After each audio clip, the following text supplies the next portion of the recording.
नमस्कार मित्रांनो, मी सुदेश राणे आपलं स्वागत करतोय डी कोडिंग डायमेन्शनच्या एक नवीन एपिसोडमध्ये.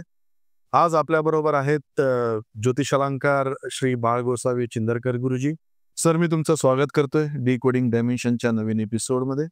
श्री गुरुदेव दत्त. श्री गुरुदेव दत्त. सर ज्योतिष विश्वात बाळसर म्हणून प्रसिद्ध आहेत. सरांबद्दल काय सांगू मी, ज्यांना 7 पिढ्यांचा वारसा आहे अशा गुरुकृपा आश्रम सेवा संकुल या वटवृक्षाचे संवर्धन सर प्रभावीपणे करत आहेत, त्यांना पुढे घेऊन जात आहेत. त्या व्यतिरिक्त सर मागील 45 वर्षाहून अधिक काळापासून मुंबईतील प्रसिद्ध सरकारमान्य ज्योतिष संशोधन संस्था ज्योतिर्विद्यालय मुंबई येथे सक्रियपणे ज्योतिष शिकवत आणि मार्गदर्शन करत आहेत. अशा बऱ्याच संस्था आहेत जिथे सर मार्गदर्शक म्हणून जातात, त्यांना मार्गदर्शन करतात. त्यातल्या काही संस्था म्हणजे ज्योतिष अभ्यासक मंडळ ठाणे, ज्योतिष संशोधन मंडळ डोंबिवली, गुरुस्पर्श ज्योतिष विद्यालय. आज आपण बाळसरांबरोबर मंत्रशक्ती या विषयाला डिकोड करणार आहोत. बाळसर, माझा पहिला प्रश्न, आपल्याला मंत्रशक्ती या विषयाबद्दल नेहमीच कुतूहल राहिलंय. मंत्रशक्ती नक्की काय आहे, कशी काम करते, काय फायदा होतो, हे एक कौतुकाचा, एक कुतूहलाचा विषय आहे. सर, मंत्रशक्ती म्हणजे काय? मननात त्रायते इति मंत्र.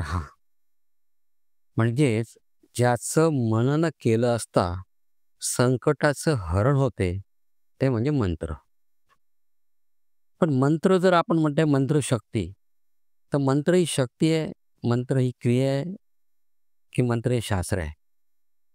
पण या तिघांचाही जर आपण त्रिवेणी संगम जर एकत्र केला तर उत्तर आपल्याला एकच सापडेल की ही जी शक्ती, ही जी ऊर्जा आहे, ही आपल्याला खूप चांगल्या प्रकारे जीवन किंवा जीवनाचा मार्ग देत असते.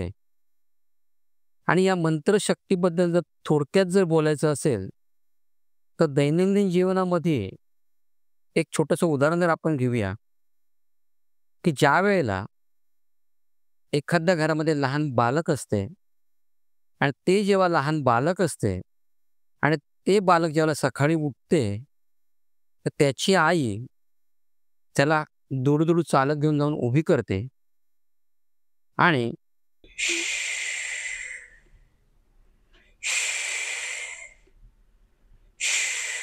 म्हणजेच काय झालेलं आहे की एक दल आहे, एक दल आहे, आणि ते दल ती आई जेव्हा बोलते नकळत त्या बाळाला सुसू होते.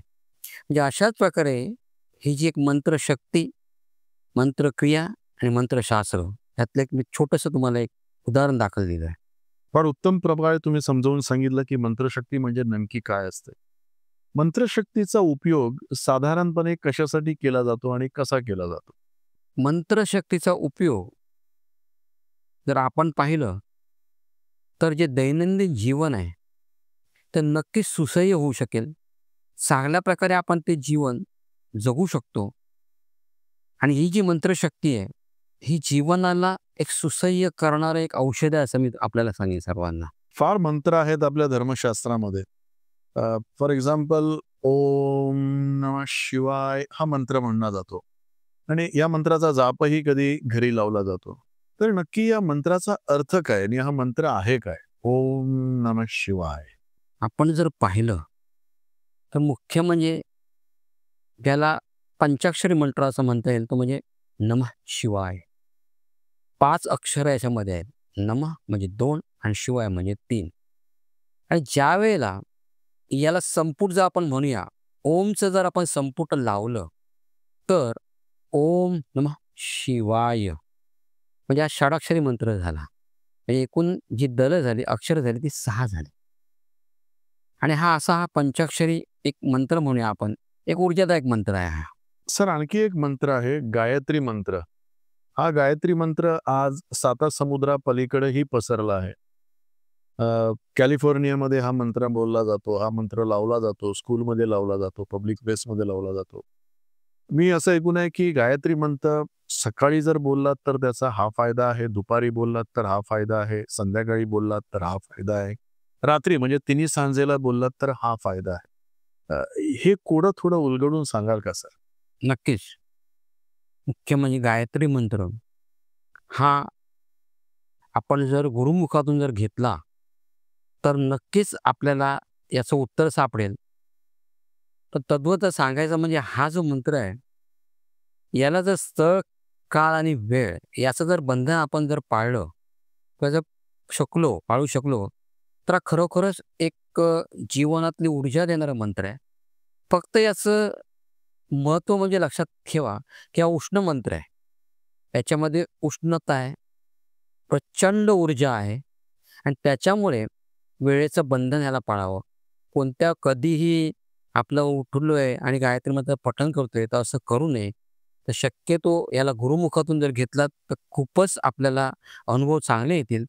आणि हा जो मंत्र आहे, याला थोडंसं स्थळ, काळ, वेळाचं आपण बंधन थोडंसं पाळूया. नक्कीच आपलं जीवन पण हा मंत्र चांगल्या प्रकारे सुसह्य करेल. सर, आणखी एक मंत्र आहे त्याबद्दल फार एक कुतूहलाचा विषय आहे. एक महामृत्युंजय मंत्र. महामृत्युंजय मंत्र असं बोललं जातं की माणसाला मृत्यूच्या दरवाजातून परत खेचून घेऊन येऊ शकतं. तर या मंत्राबद्दल काही सांगाल का? महामृत्युंजय हा मंत्र, कारण याच्यामध्ये जी रचना आहे मंत्राची, दलाची रचना आहे, ती खरोखरच ते म्हणजे आपलं एक आरोग्याचा म्हणजे एक आरोग्य त्या ठिकाणी आहे, देह त्या ठिकाणी आहे. त्याच्यावरती त्याचा परिणाम होतो. ज्यावेळेला एखादा रोगी म्हणूया आपण किंवा एखादा पेशंट म्हणूया किंवा एखादा जातक म्हणूया, मृत्यू समसंकटामध्ये असेल. मृत्यू समसंकट पुन्हा एकदा मी सांगतो, की ज्याला असं म्हणता येणार नाही, की आपण की त्याला मृत्यूचं भय आहे. असंही म्हणू शकत नाही आपण. पण ज्यावेळेला मृत्यू समसंकट ज्यावेळेला असेल, तर त्यावेळेला नक्कीच याचं जप किंवा पठण करून घ्यावं. आपल्याला शक्य नसेल, तर योग्य गुरुजींकडून याचं पठण करून घ्यावं. नक्कीच याचा आपल्या शरीरावरती, आपल्याला ज्या मृत्यूसमोर आलेल्या संकटावरती नक्कीच त्याचा परिणाम होतो. आणि याच्या पुढे जाऊन मी तुम्हाला सांगेन, की याचं हवनसुद्धा जे केलं जाते, महामृत्युंजय हवन जे केलं जाते, ते सुद्धा अत्यंत फायदेशीर आहे किंवा अत्यंत गुणात्मक आहे. मंत्रशक्ती किंवा मंत्रशास्त्र हे शिकवता मुलांना ज्योतिष शाळेमध्ये तुम्ही शिकवता. तर त्याबद्दल काही सांगाल का, की त्याचे उच्चार किंवा त्यांचा जे प्रकार आहेत ते कसे करावेत, काय करावेत, कोणत्या गोष्टी सांभाळाव्यात, त्याबद्दल थोडं मार्गदर्शन कराल का? नक्कीच.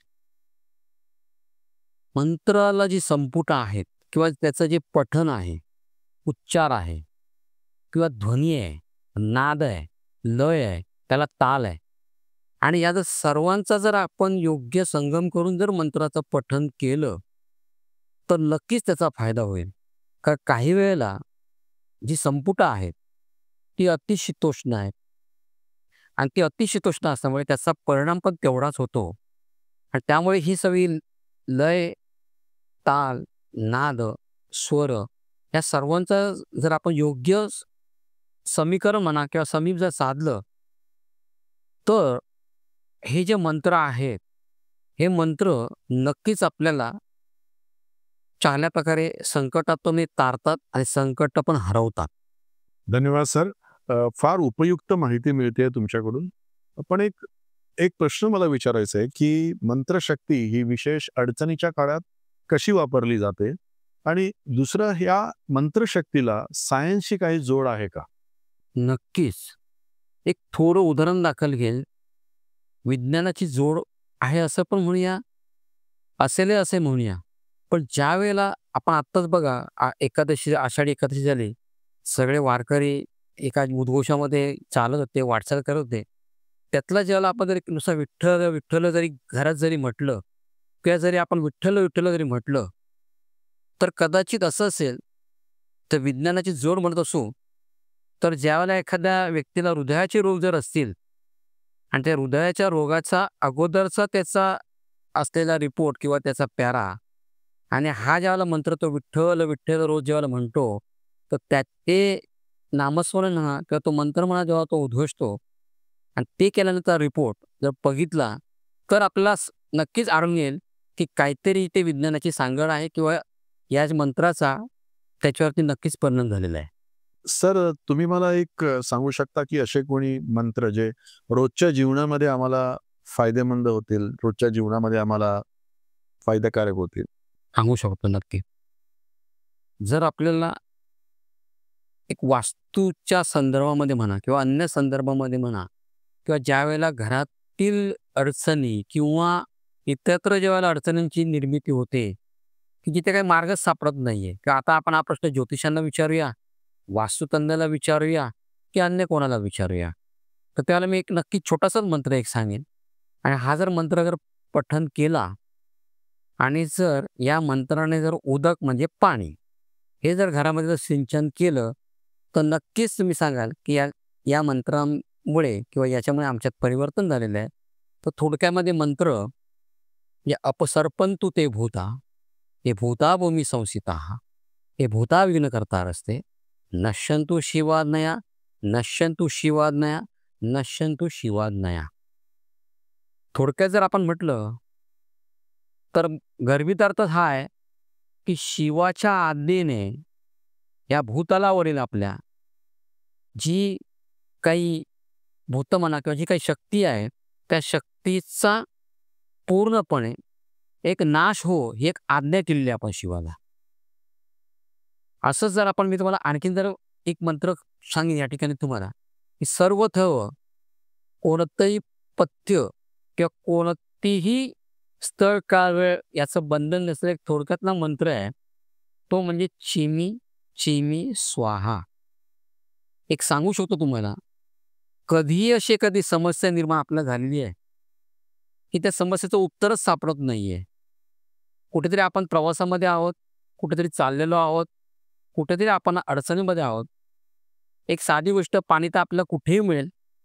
आजकाल आपल्याकडे नवीन नवीन कंपन्या म्हणा की कुठेही पाण्याची बाटली दुकानामध्ये मिळते, एखाद्या पाण्याच्या गादीवर पण पाण्याची बाटली मिळते किंवा एखादं हॉटेल जरी जवळपास असेल तर हा मंत्र आपण 14 पठण करावा. पण पठण करताना एकदा आपण जर चिमी चिमी स्वा म्हणालो, त्याच्यानंतर चूळ भरावी, पुन्हा चिमी चिमी स्वा. ही क्रिया आपल्याला 14 वेळा करायची आहे आणि 14 वेळा केल्याच्या नंतर शांत थांबा आणि परिणाम बघा. आलेल्या संकटाचं हरण होणार नाहीये, पण नक्की त्याला मार्ग मिळेल. कारण संकटाला नेहमी हरवण्यापेक्षा मार्ग मिळणं ही खूप मोठी गोष्ट असते.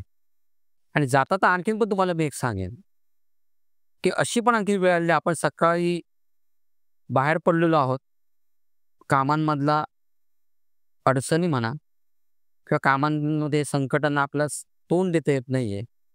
तर अशा वेळेला जवळपास कुठेतरी औदुंबराचा जो वृक्ष जर असेल आणि त्या वृक्षाच्या खाली जरी उभं राहिलात तरी तो सुद्धा एक मंत्रच आहे, ती सुद्धा एक शक्ती आहे. कारण त्या वृक्षामधून येणारी एक शक्ती आहे, ती मंत्ररूपाने म्हणा, मंत्रक्रियेने म्हणा किंवा अन्य मार्गाने ती शक्ती आपल्याला प्राप्त होते आणि ती जी समस्या आहे ती समस्या दूर होते. अशा प्रकारे हे एक मंत्र रहस्य झालं. आणि जर आणखीन जर तुम्ही म्हणत असाल तर एक गजेंद्र मोक्ष कधी विसरू नका. कारण गजेंद्र मोक्ष हा जो एक स्तोत्र आहे, छोटंसं स्तोत्र आहे आणि हे जे स्तोत्र आहे हे सर्वथैव अडचणी म्हणू नका किंवा काय म्हणू नका, पण याचं जर पठण केलं गजेंद्र मोक्षाचं, तर आपल्याला असं म्हणूया की आपण समुद्रामध्ये डुबलेलो आहोत, पण किनाऱ्याला जाणार कसं? बोट येईल की कोणी वाचवायला येईल, पण नक्कीच आहे की त्या म्हणून तर त्याचं गजेंद्र मोक्ष, गजेंद्र म्हणजे हत्ती आणि मोक्ष बघा नावच त्याचं आहे गजेंद्र मोक्ष. आणि याचं जर आपण पठण नित्यनेमामध्ये जरी केलं तरी नक्की असा नेल आपल्याला की खरोखरच आपल्याला चांगला मार्ग मिळालेला आहे. जीवन शैलीमध्ये पुन्हा आपण येऊ शकतो. आणि दुसरं गोष्ट म्हणजे आपण जे मगाशी म्हणालो की आपला जो मेंदू आहे किंवा आपली जी विचारधारा आहे ती नक्की शांत होऊन जाईल. असे अनेक मंत्र आहेत धर्मशास्त्रामध्ये, पण या छोट्याशा वेळेमध्ये आपण सगळ्यांचा उलगडा करू शकत नाही. जर माझ्या श्रोत्यांना, माझ्या सबस्क्रायबर्सना इच्छा असेल की सरांना कॉन्टॅक्ट करायची आणि त्यांच्याकडून मंत्रशक्ती शिकायची किंवा मंत्रशक्तीची अनुभूती घ्यायची, तर त्यांचा नंबर मी खाली दिला आहे, त्यांना कॉन्टॅक्ट करू शकता. सर, तुम्ही वेळात वेळ काढून इथे आलात, तुमचं मार्गदर्शन मिळालं तुमचं मंत्रशक्तीचं ज्ञान हे तुम्ही डिकोडिंग डायमेन्शनच्या सबस्क्रायबर्सना दिलं, त्यांचा आम्हाला नक्कीच फायदा होईल. धन्यवाद तुमच्या दिलेल्या बहुमूल्य वेळासाठी. शिवम भवतु, श्रीरस्तु अस्तु. Thank you very much. पुन्हा एकदा तुमचा धन्यवाद. तुम्ही आपला वेळ दिलात, हे आमचा एपिसोड ऐकलात. असंच प्रेम आमच्यावर राहू द्या. लाईक करा, सबस्क्राईब करा आणि शेअर करा. Please stay tune for next episode. धन्यवाद.